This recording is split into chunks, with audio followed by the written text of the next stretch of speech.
Welcome to the Learning D2L podcast, where in each episode we look at best practices when using Desire to Learn and the various tools within the system.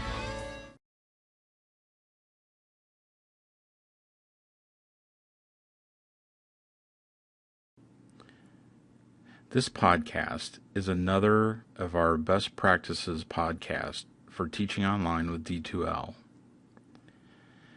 In this podcast, we'll look at the course information module, and this is something that I created and have made available to other instructors here on campus. There are a couple places that it can be downloaded, and if you see our previous podcast on how to import it, it tells those locations. One of the sites is the Learning D2L blog site. And this site, if you come into the main page, the easiest way to find it is to go down here on the right-hand side to Categories and select Course Information Module. And there's a place here where you can download that file. The best way to do it is to right-click on it and download it. That way you can specify where it's going to. But see our other podcast on importing this, and it tells you how to download it, tells you how to import it into your course. So once you have it imported, it's going to show up as its own module, and when you import it, it's going to show up at the bottom of the list. Since this is a blank course, it is at the top, but if you already had content in here, this would show up at the bottom. You can then use the handle here to move that around. The course information module is made up of 4 files. It really has all the information on it that is on the front page of the rubric for online courses that we use here at John A. Logan.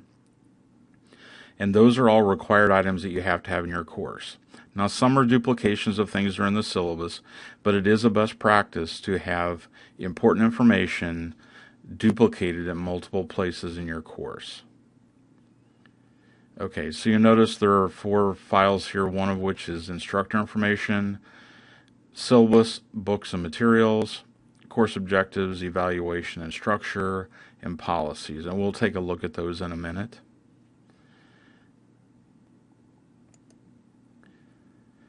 Our students have really become accustomed to finding this module in courses, so even courses that are taught face-to-face or hybrid would benefit from having these, because that way the students know where to go to find out information about you and about the course and other things. The first page is the Instructor Information page, and we've put in some boilerplate text here, and you just fill in your information.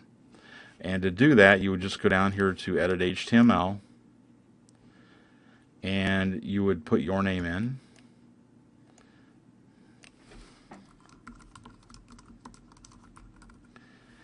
And then you can put in your office number. I'm not going to fill out everything here, but you get the idea. It saves you typing in all this information. Things like mailing address are already here, so you don't have to worry about putting that information in. I am going to replace the picture, so I'm just going to highlight it, hit delete, then click on the Insert Image button in the toolbar, and I have a file in my course offering files that I'm going to select. Click the radio button next to it and click Add, and I'll just put my name here. And click OK, and it inserts my photograph. And then you can fill in the rest of your information. Have an AA from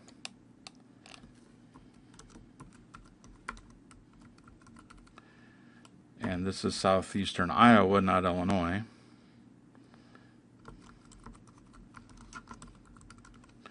Okay, and you just fill out the rest of your degrees as appropriate.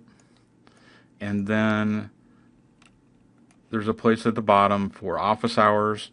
You can type in whatever office hours you have, delete the days you don't need. And then go ahead and click Update to save that page. And then we'll use the navigation buttons here in the upper right to navigate to the next page. And here's a place for a link to your syllabus. And if we go down here, turn on editing, at this point you can just highlight this, click on insert quick links, and put a link out to your syllabus on the portal, or if you have the file in your files area, you can link it there. There's a place here for textbooks. If you have multiple books, you can just copy and paste this repeatedly. There's a link here to the bookstore, and any of this information you can replace with your own. You can delete information you don't want in there. If you have supplemental materials, there's a place for that. Any required software, my courses don't have any, but I do provide them links to Adobe Acrobat and Flash Player, so you don't have to worry about providing those links. They're already built in. I'm going to go ahead and click Update here and go to the next page. Course objectives, and we'll look at one of these completed for one of my courses. There's information here, like I said, for the objectives, how the course is evaluated, and I like to put in a description of how the course runs. It's kind of the pacing and structure of the course, and so the students know what to expect. And once again, some of this is duplication of information in the syllabus, but it is a best practice to duplicate this important information.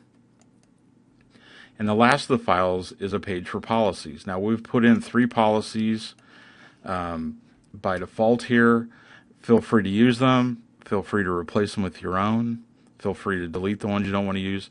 Feel free to add whatever additional policies you have. Maybe you're teaching a blended class and you have some classroom sessions and you want to say no texting. Maybe you have policies about discussion board usage. You can put all those things here. Okay, so let me show you a completed one from the course I'm teaching right now for teaching online. So when you come in and you click on content and you go to course information, you'll notice here are the 4 files, and under instructor information I have my information filled out completely here. And then on the next page I've got a link here out to the syllabus. I also have an audio version of the syllabus where I talk about certain components of the syllabus along with a transcript. Those are all linked here. I'm providing them all the textbook material that they need, so there's no textbook information here. On the next page I've copied and pasted the course objectives. Word processing will send you those from your syllabus. If you do not have those in a Word format, they'll send you the ones that are in your PDF file.